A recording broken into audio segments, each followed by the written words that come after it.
Thank you for joining me for another episode of Empower App Show. I'm your host, Leo Dion. We have a very special episode today, so let's get started. I want to cover what interests me as far as projects and some of the things I've been working on, and then we'll answer a question from one of our audience members. Next, I'll cover the big topics we've covered on this show, what's been the most popular, kind of a top 5 of big topics that it seems like people really gravitate towards. Then I'll talk about the future of the show, where I think things are going, and what the plans are as far as the rest of the year.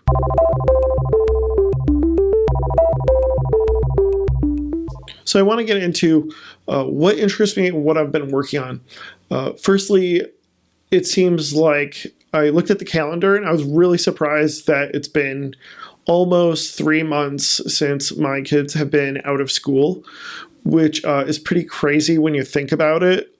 We've been doing 3 months of staying home, and it's been amazing how much work we've been able to produce and get done. A lot of that is thanks to my family, my wife, who's been awesome during this time and let me get a lot of this stuff done while everybody is home. I tell a lot of people that I really like working from home. I've been doing it for 10 years, but this is weird. This is not normal when you have your kids running around all the time, always home, and needing things to do, needing attention. It's been really difficult. So I think remote work is fantastic, and I hope that more employers go that route. But I'm hoping that it's not used as an excuse because of the fact that some people aren't getting as much done as they typically do. Well, yeah, if you have kids all home all day, it's a little bit difficult. I miss a lot of things. I miss going to a coffee shop. I miss meeting with my friends, meeting with people in town, folks who I connect with often. So that's been a little bit challenging, and I'm sure it's been challenging for you too. So I hope you guys have been making it through. I hope you folks have been doing well with this and have been able to stay financially stable and stay sane through it. I'm doing fine. I'm doing great. We've pumped out actually more episodes than I had planned. We'll get into that a little bit later. But I'm really glad with how everything's been going and everything's been working out. As far as dealing with COVID and everything, things are going well so far and have other than, the stress of having everybody home all the time, it's been going really well, and I'm really happy with everything. One thing that has been challenging is folks who put on conferences and things like that have had a really difficult time for obvious reasons. I got to say, it's been amazing seeing some of these conferences get put together and work out. I recently spoke at UIConf. I did my talk on asynchronous programming and development, talked about Promise Kit by Max Howell and some of the stuff that Vapor does now with asynchronous programming. We talked about combined operation queues, dispatch group, GCD, excuse me, and that went really well. I miss going to a real conferences and meeting with actual real people, but they did a really good job. That team out of Berlin was amazing. Maybe I'll get some of the speakers from that on the show, because I have a couple of topic ideas I'd love to get from folks who spoke at that conference. And if you are interested, I will see if I can get a video of my talk and post that in the notes and share it with you folks. But it was an amazing conference. Kudos to the folks at UIConf for putting that on. It was fantastic, and really glad I was able to be a part of it. So let's get into what I've been working on, what interests me, kind of 2 big topics I wanted to cover in this episode. So what interests me, first of all, I'm interested in development, obviously, and I'm interested in dev tools quite a bit, and automation. So I'd like to look at what in my daily work can I automate to make my job easier. What can I do to help developers automate their development so that their applications are built better and easier to maintain? So I try to find the biggest points of friction in the development process. One of the biggest ones for me is Xcode. I find Xcode to be massive application with a lot of tweaks and a lot of settings that can be break your app essentially. I'm a big fan of right now Xcode Gen by Giannis. It's an awesome app that can take a YAML file and build out a whole Xcode project from that. I probably talked about it on a few episodes, but that really accentuates the idea of like simplicity in building a very complex Xcode project. I don't know if any of you have looked at like the PBXJ files, but those things can be really, really massive. And my hope is that I can get to a point where I can put stuff in the App Store by only storing the YAML in my repo and then automatically building the Xcode project from that and then building it and archiving it and throwing it into the App Store from there. I would love to be able to get to that point. It's an awesome project you should take a look at. I'm obviously really into CI. We had that great episode with Kyle last year. And then I also want to do a lot with Swift packages and CI. I did the article recently about how to get started with GitHub Actions and Travis CI with your Swift packages. So one thing I've looked at recently is Commodore. That is hopefully I pronounce that right. That is a dog breed, and I'm not a dog person, so I don't know if I said that right. But Commodore, link in the show notes, is I think Husky does this in JavaScript. The idea being like setting up Git hooks with various Swift packages and doing what you kind of expect out of a build tool to do in a build phase in Xcode, to do it with a Swift package before you make commits. So you can set up stuff like SwiftLint and Swift test, Swift format, that kind of stuff before you post to before you commit and push to GitHub or your Git repository. I looked a little bit at Rocket. I want to do a little bit more with that. That sets up like releases. And then I've been working with Dave quite a bit on his Swift Package Manager site and helping him with validation. Maybe some of those updates will be out by the time I release this episode. We'll see. But the big thing is Eggseed recently. It's a new tool that I've come out with where it will set up your CI, your OSs, your different targets for a Swift package, so that way your CI is set up with your Swift package, and you're good to go to actually deliver this to the community and to other folks, knowing fully well what it works on. It works with GitHub Actions, Travis CI, Bitrise recently I just added, as well as Circle CI. Definitely check that out. That should be released and in the show notes. It was set up originally as a GitHub template, but I moved that over to an actual Swift package tool that you can install yourself. So you can take a look at that. We've talked about Speculid quite a bit. I recently released version 2. Speculid kind of does what I hope is something close to how awesome Xcode Gen is, where it takes SVG files and builds out full-out asset catalogs from your SVG files into like app icons or image sets, whatever you want to do. I'd like to get this in the App Store. So that's my big plan for version 3 is, for one thing, get it into the App Store. And I plan on adding like an actual GUI to it as an editor for the JSON files that are underneath. I want to be able to add previews so you can see what your app icon will actually look like in your app. I want to do filters, so changing the SVG. I want to do actually selective filters, kind of think like what CSS does, where you can say that I want this SVG to be red on tvOS but green on iOS, and modify this or add some padding, things like that, change it, various things based on like display gamut or whatever folks do. Feedback would be helpful on this if there's anything you can think of. But that's kind of my plan with Speculid. So Speculid and Eggseed and the SwiftPM.co stuff is really follows my passion of doing stuff for developers and helping develop. What I essentially want to do is I want to make it easy for them to build good apps instead of making it an uphill battle. So that's one category of projects I'm interested in and currently working on. Secondly, in this community, the elephant, of course, in the room is always iPhone. iPhone apps are super, super big for obvious reasons. It's what most consumers have, and it makes a lot of sense and what a lot of people use. However, I feel it's a very crowded market, so I would rather be interested in building stuff for the watch, the server, or for the Mac, and I'm really passionate about that. I have some RSI issues with looking at an iPhone too long. So anything that can alleviate that is helpful. I like the watch because I don't have to look at it without using it. Mac apps, just I have a huge screen to deal with. I actually do like iPad apps. I do iPad apps in a second. I have an iPad Pro that I love and I use a lot. So anything outside of the iPhone, I'm really interested in. I want something either a bigger screen or a smaller screen.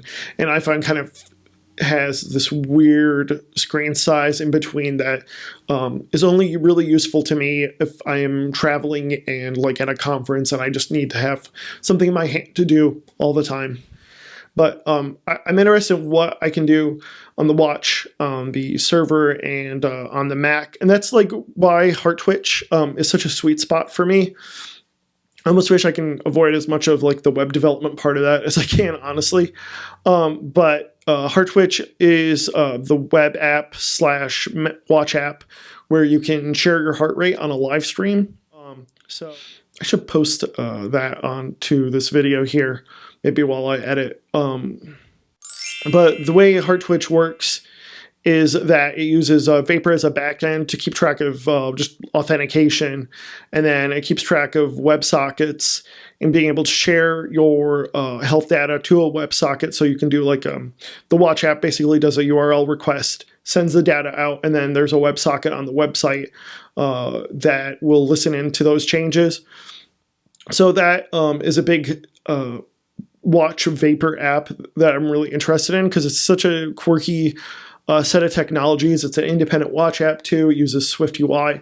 Very exotic stuff. Exotic, but it's a very eclectic set of technologies. So anything like that, I'm really interested in. I just kind of get sick and tired of like apps that are essentially nothing but like table views with table views and things like that. I'm interested in kind of different and interesting APIs. So maybe you kind of get that vibe from some of the topics we've picked on the show. The other thing I want to mention about Heart Twitch is my plans for version 2 is to make the connection between the app and the website automatic. Right now you have to enter in this really awkward 5 alphanumeric code. It can obviously be really difficult on the Apple Watch. But I want to automate a lot of that using CloudKit. So I'm actually going to be doing some stuff with CloudKit and Vapor. Maybe I got a blog post there I can write about, hopefully soon, about how that stuff works. And the next thing was also adding some theming, custom colors, custom fonts, things like that to the interface. So people can do that, adding calories. Right now, the watch reads the calories, but I don't have it on the website part yet, so I'm hoping to add that soon. So those are a couple of things I'm planning to add to Heart Twitch in the future.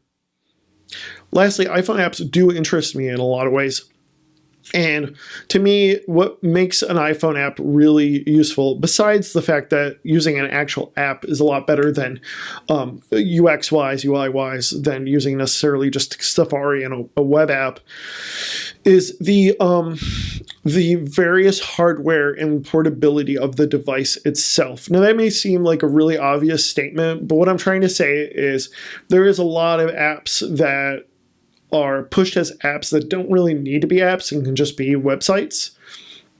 But I think that if it uses the particular hardware on the phone, I'm really interested in developing an app for that. For instance, the camera. Like I'm recording this right now on my iPhone using Filmic Pro. This is awesome. It really uses the camera to its fullest and it really takes advantage of it. Bluetooth, machine learning, all the hardware and machine learning that it has, location-based stuff, anything that really deals with the portability of the iPhone itself, it makes it useful. That's where I think an app really works and is super helpful.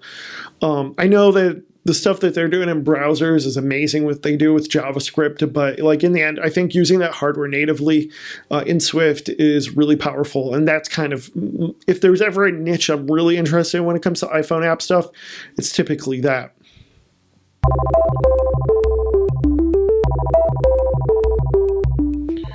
Before we get into the top 5 big topics from Empower Apps, I wanted to answer a question from one of our audience members that I think is going to be helpful to a lot of folks.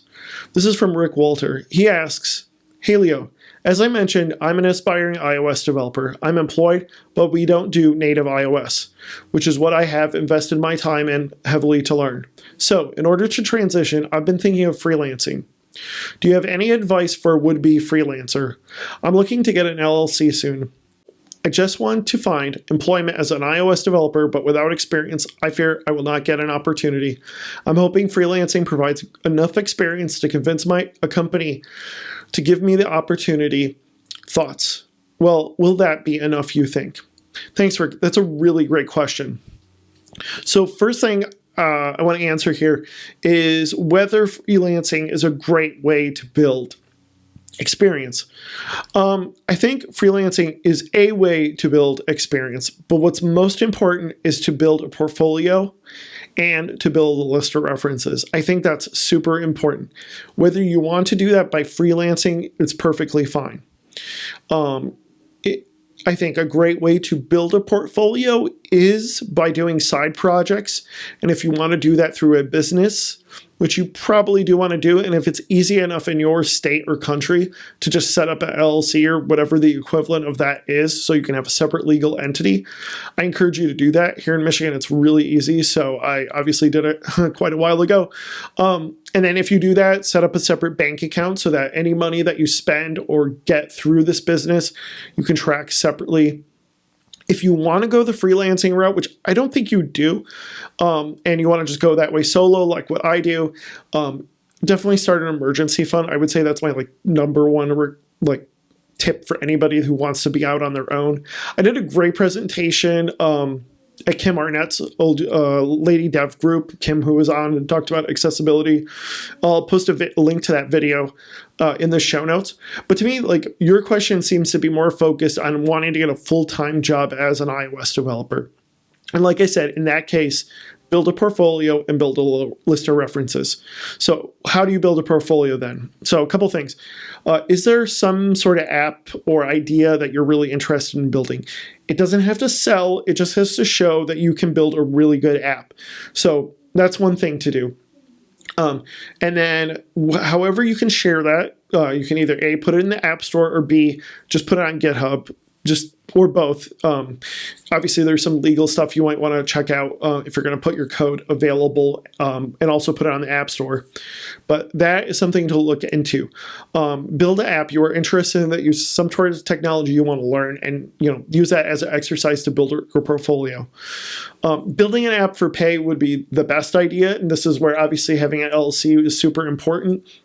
In a separate bank account, and doing that is it's going to be hard to do that as a side project and find somebody who's willing to pay you for freelance iOS development. The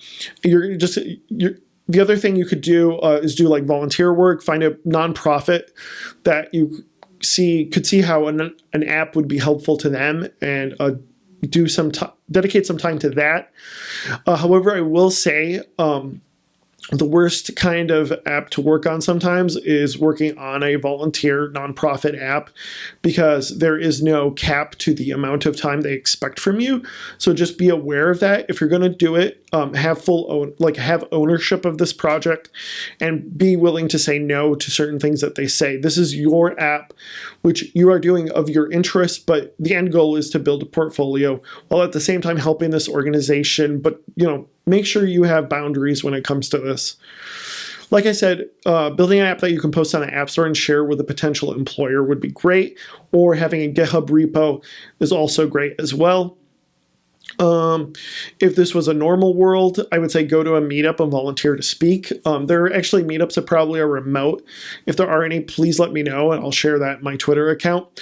But, if there's some remote meetups you can speak at, or if there's places where you can network once the world returns back to normal, I would recommend that as well. Like I said, build an app you're interested in. Build apps for pay is even better. Volunteer for a nonprofit. I would also take a look to see if maybe there's like an internal app you can build for your company. I don't know how big it is, but I'm wondering if there's something you can do in Swift for your company internally that would build some expertise, and maybe something you can post on GitHub that you can show to a potential employer as well. There may be a way, like you don't have to build an app for the public, but something maybe internally that you can share. The other thing I was going to say is don't feel like you cannot spend some time filling out applications and talking to potential employers and just asking them what they're looking for, with the idea of with the idea or intention of gauging and understanding the market as opposed to necessarily getting the job. And that might give you some ideas of what you can do to help with that, or maybe just transfer to a company that has potential iOS development for you while using your current set of like development skills. I assume you're doing some sort of development right now. Or maybe you can spend a few hours a week at that other company also doing iOS development, maybe with the hope of transitioning to full-time iOS at some point, which, would be nice. I'm trying to think what else I want to cover on this one.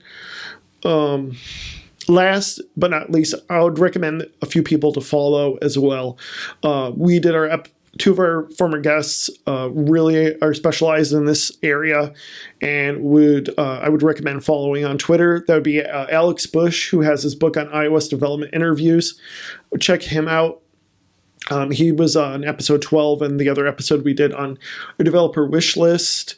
And then John Knox as well has his site, which I'll also post in the show notes, where people can post jobs as well as resumes. You'll want to check him out as well. And then last but not least, Sean Allen, who's really big on YouTube, is big into helping folks get jobs. You'll want to check him out as well on YouTube and Twitter. Links in the show notes. Definitely check those folks out. They definitely are really dedicated to interviews and things like that and helping iOS developers get hired. So check that out. I hope that helped, Rick, and I hope that helps other folks in our audience that are looking to get started as well. I will see if I can find also my link to my talk about getting started with iOS development as well. That's more on the techie side, so not really hiring, but hopefully that helps you. Thanks for the question. I think it's going to be helpful to a lot of people.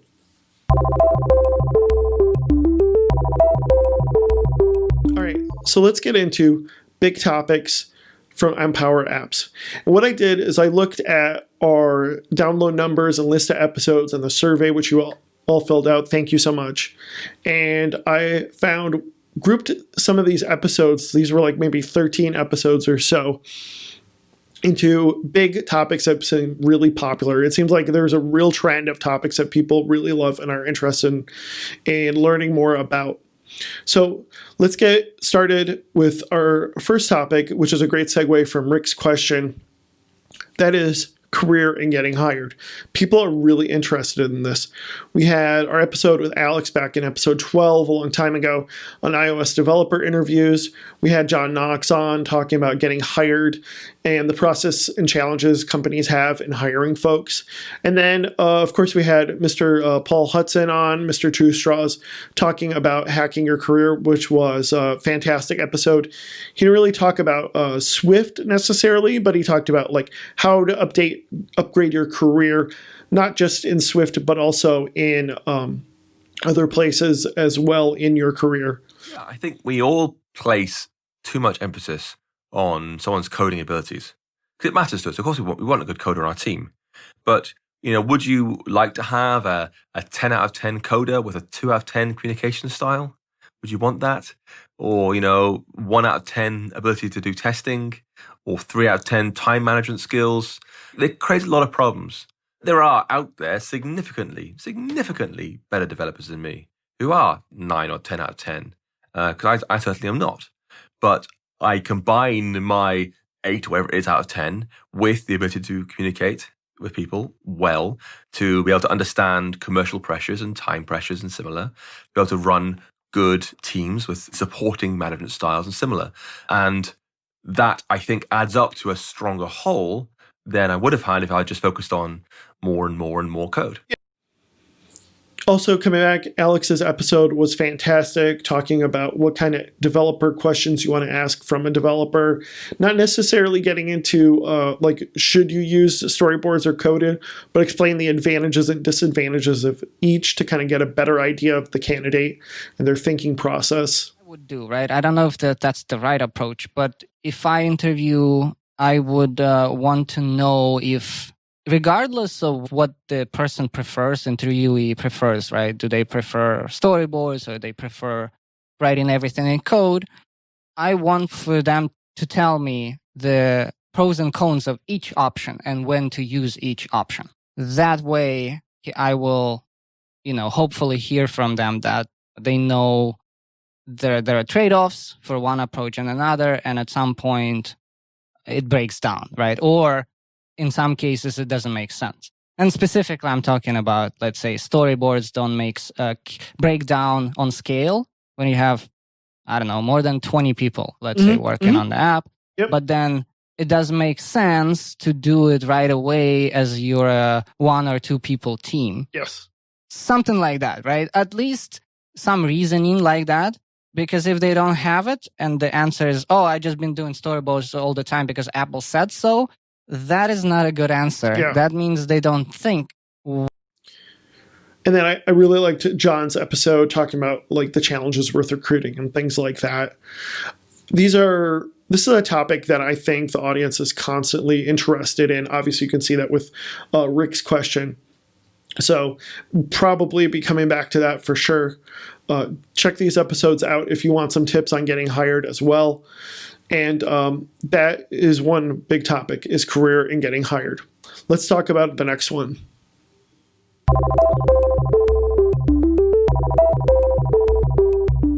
So the next topic I want to cover is future technologies. Out of the 5 big topics, I would say this is the probably the smallest, but I think probably one that will gain more momentum as we go on. These would be the episodes with Kevin Scott about machine learning. I really appreciate having Kevin on because Kevin's not a Swift developer.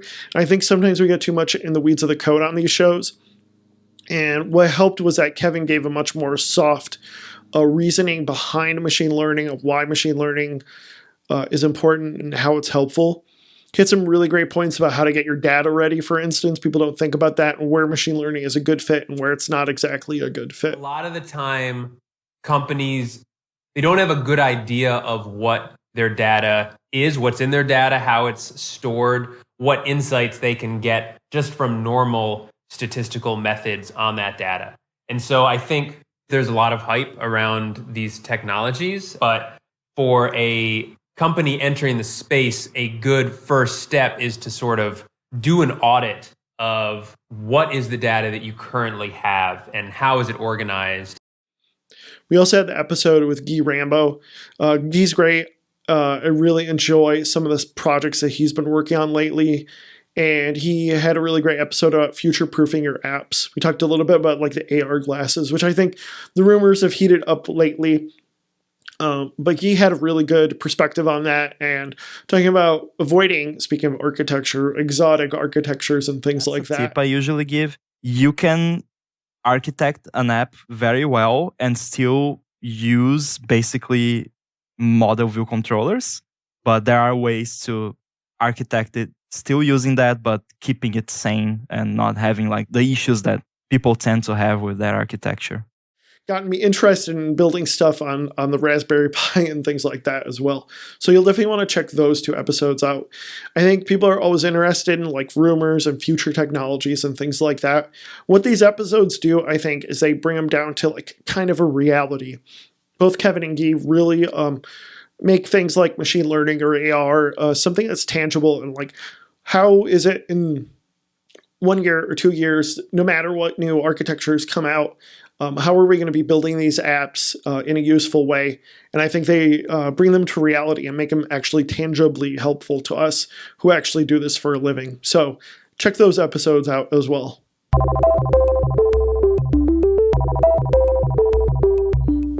So The next big topic is one that I covered in a video not that long ago, but the idea of patterns and practices, stuff like architecture, TDD, code quality, modularity, things like that. So we did our episode, did 2 episodes with folks from Winterlick. iOS app architecture with Renee Cachot and Josh Berlin was really good, talking about why architecture is important and how helpful it is. A lot of apps that are built usually start with maybe like one person or a small team. And that person, maybe that developer has an opinion about how to architect the app.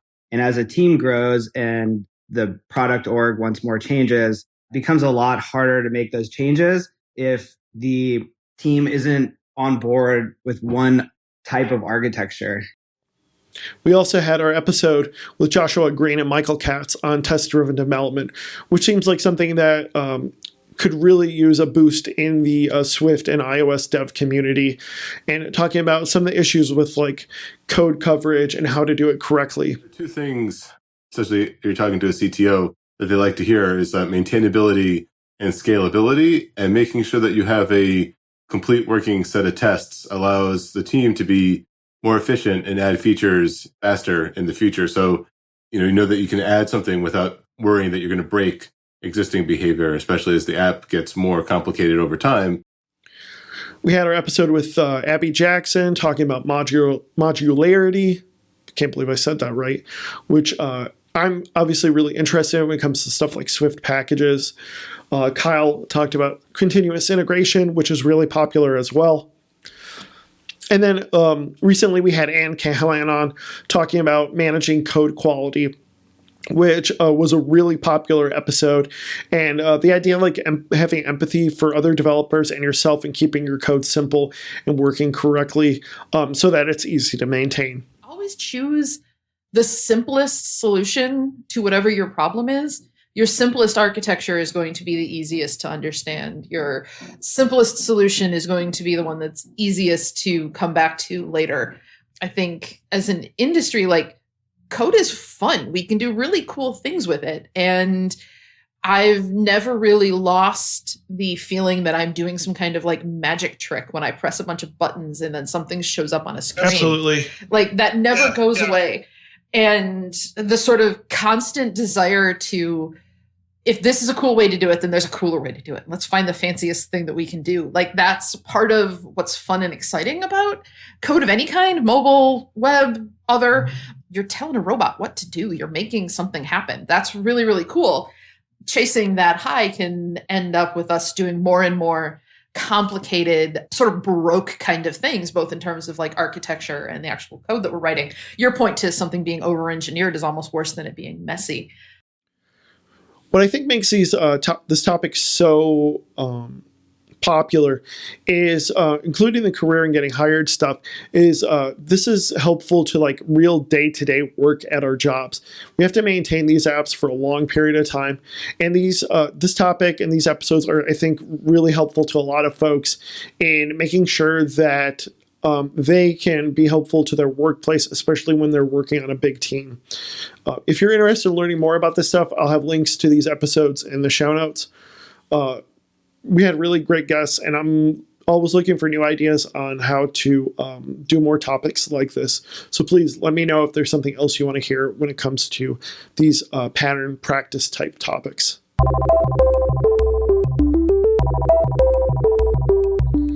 All right, so we got 2 more left, and these probably aren't very surprising, but they're very, very popular big topics. The first one I want to cover is Backend Technologies and server-side Swift. So early on, we had our episode with Eric back in episode 8, which was very popular and still like people listen to that episode quite a bit. Eric really gave some great feedback and experiences with building with the Firebase and some of the issues he ran into. Can you explain a little bit about how Firebase works? You could think of it as a NoSQL database that stores everything effectively as one giant JSON object. And they have a very basic querying language that you can use to access data within that JSON structure, but it's not very robust. And it's gotten a little bit better, but I think this typically ends up happening with a lot of NoSQL databases. If you want complex querying capabilities, typically you end up duplicating a lot of your data. Highly recommend checking that episode out. We talked about all the differences between cloud, like a cloud technology like Firebase or CloudKit versus setting up your own server versus GraphQL, which we talked about recently with Kristaps. But then we also had a couple episodes talking about server-side Swift and Vapor. Firstly, there's episode 34 with Tim Condon, where he talked about how popular server-side Swift is and how it's being actually used in production, which was awesome. And then recently we had Tibor on talking about Vapor 4 and some of the updates that have come to Vapor in Vapor 4, which I really enjoyed listening to him and learning more about his book. It's surprising to me how popular this topic is and growing. Like, I like Vapor. I'm using Vapor right now, and I use it a lot in my projects. But when I first heard about server-side Swift, I kind of thought honestly, it was a bit of a gimmick until the folks at IBM introduced me to Katura, and then I started dabbling into Vapor. This would have been like 2 or 3 years ago, back in Try Swift, and Vapor is awesome. I really, really can't say this enough to like give it a try and build something with Vapor. It's really solid and really easy to get started. I think this stuff is kind of somewhere where Node.js would have been maybe 5 or 10 years ago, where it's like, oh, this is a gimmick to do JavaScript on the server. But now, obviously, it's like super serious. And I think that's the same way with Swift on the server as well in Vapor. I think it's definitely going to be going places. And you should definitely give it a shot, take a look at it. I'm going to be definitely doing more stuff with Vapor in the future. So you'll definitely want to check that out. So last but not least, the probably the big topic that shouldn't surprise you that everybody wants to keep hearing more about is Swift UI. I remember in the early days I'd ask guests, like, what do you prefer, coded UI or storyboards? And once we got Swift UI from WWDC, that question became kind of irrelevant. Right after WWDC, we had Jason Anderson on, who's been doing reactive functional stuff. I don't know how long, but I know when I first met him, he was doing reactive functional in Objective-C. And he talks about the history of reactive functional programming. And it was really great to have him on to talk about that history and where Swift UI fits in. You'll benefit from the user perspective, which method you choose to create your app. It's more an exercise for getting your developers up to speed with this new layout, knowing that there will be a lot of time invested upfront into learning the ropes and getting up to speed on it. But long term, your development iterations, at least from on the UI side of things, should get considerably faster over time. Also, I did a couple of videos on Swift UI as well. I did the Swift UI in 2020 trends in episode 30, and then the Swift UI good, bad, and solutions video as well. What my hope was out of those videos is, especially the good, bad, and solutions, is talking about where Swift UI fits and where it doesn't fit in the overall development process right now, where it's kind of the future, but how do you deal with it with apps right now or new apps that are coming out?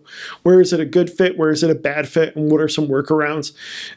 So hopefully, I hope that episode was really helpful for you. No discussion on Swift UI goes without talking about Combine. And then, of course, we talked about with Donnie Walls about Combine in episode 47 and talked about his book, Practical Combine. I really enjoyed talking with Donnie, and I'm hoping to do another episode with him as well. There's so much to combine. We really get into the nitty gritty of scheduling and assignments, syncs, subscribers, and how all that stuff works. I hope you liked that episode. I certainly did. He had some really great points about how Combine works within the framework of Swift UI and how it can work in UIKit as well. It's absolutely ready. I think you can do everything you need to do with Combine, albeit like some small parts are maybe missing, right? Like UIKit bindings for UIKit elements where you can get the changes to those, or or that kind of stuff, but nothing deal breaking. So if I were a manager, and I think at that point the most important bit would be, is the engineering team comfortable with learning this new framework right now? Oh, yeah, there And you if go. they have to bandwidth for that, like if there's bandwidth for learning, then absolutely go for it. Well, if they need to learn it, they just need to find a really good book on like learning Combine. Yeah. If you know anybody, yeah, if only. So those are our 5 big topics that seem really popular: career and getting hired, future proofing and future technology, patterns or practices, architecture, TDD, that stuff, backend and server side Swift, and then last but not least, Swift UI.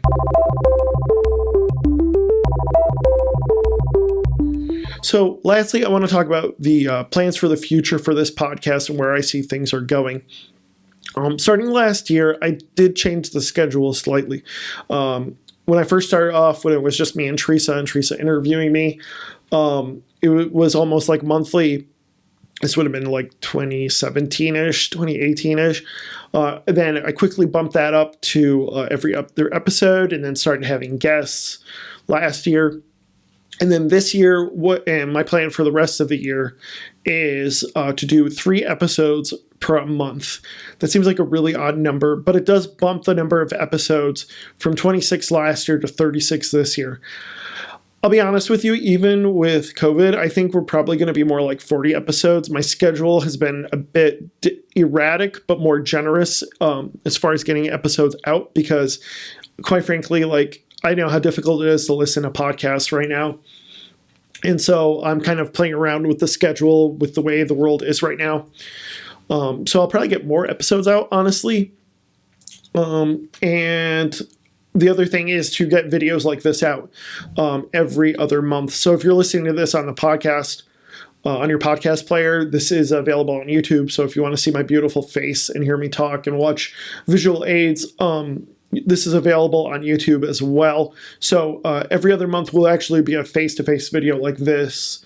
One face-to-face video like this, as opposed to just like YouTube, where I post the waveform, essentially, of the audio for people who are subscribed to YouTube. So as far as topics that are really popular, people want to hear more about UI design. That seems really of interest to folks. So if you know anybody that would be interested in being a guest on the podcast to talk about UI design, please let me know. Still looking for someone on that. Developer tools, I think, seems to be really popular. I like talking about it. So it's just a matter of finding guests who want to be on the same page with me on it. Core ML. So we had Kevin on, but I want somebody to actually talk about machine learning in Swift and the different APIs there. I want to talk about local storage. That is, what's the difference between core data, Realm, SQLite, etc., and what are the advantages of the different ones and how to use them best. And then Bluetooth, I think I might have a guess for that. We'll see. But I think that's something we should definitely be talking about. And then Git and how to do Git. And if you know somebody in the Swift space who'd be interested in talking about Git, please let me know. Obviously, we got Dub coming up pretty soon, so I need to make sure that I slow down a little bit as far as scheduling and planning episodes out. Not scheduling, I'm still going to do 3 episodes a month, but as far as like planning the stuff out 2 ahead of time, I want to wait till Dub to do that and see what comes out. And then I'll have a better idea what to schedule in July, August, and September as far as those topics are concerned. Before we end, I want to thank everybody, all my listeners, for really enjoying this show and being part of this. It's really means a lot to me, all the positive feedback that I've gotten. I really appreciate it. I hope that this podcast has been helpful to you. I've really enjoyed making it and meeting a lot of people online. It's been fantastic. I love talking about this stuff, and I love all the guests that we've had. They've been fantastic. Thank you, guests, for coming on the show. It really means a lot to me to like meet these people who I've heard about only peripherally, and then actually get to spend an hour or two talking to them and producing this great show for you and the community. I want to thank Teresa, who helped start this podcast with me in the early days, helped get things going in those first few episodes with her wonderful interviews. I loved. She's been a friend of mine for over a decade, and to have somebody who's slightly ignorant to, and I mean this in a good way, slightly like a normal person, not like us, to interview me and ask these questions, I think is helpful to a lot of our audience who, I feel like one of my vices is to just skip a few steps and explain stuff. And so it was really great to have her on the show early on. I thought Eric was a big help. Eric helped me get started with podcasting, and he was a big help helping host a couple of episodes early on before we started getting into the pattern of guests. I want to thank him so much. I want to thank my family, especially my wife, for being able to let me do this, especially during these difficult times. We've been able to manage to schedule these times and get these in, and I really love doing the show and putting it on for the community. Thank you again for joining me on this show. Please do, if you could take some time, post a review on Apple Podcasts or Google Podcasts, wherever you're listening to this. I would really appreciate that. And any way you can share this with some of your friends and colleagues on social media, I would really appreciate that as well. I'm looking forward to speaking with you again in our next episodes. Our next guest will be Erica Sadoun. Erica's awesome. If you don't follow her on Twitter or don't go to her website, she is one of the smartest people I know. And I really enjoyed talking with her about just teaching, tooling, and the Swift argument parser, which she recently presented at Troy Swift World. Highly, highly recommend you check those 2 episodes out, coming out in June. 2 big episodes before WWDC. And then we'll kind of see how things go once WW comes around, what I'll be doing there. Follow me on Twitter again, LeoGDM. My company is at Bright Digit. That's where I post the episodes and then hopefully retweet them out through my personal account. Thanks, and we'll talk to you soon.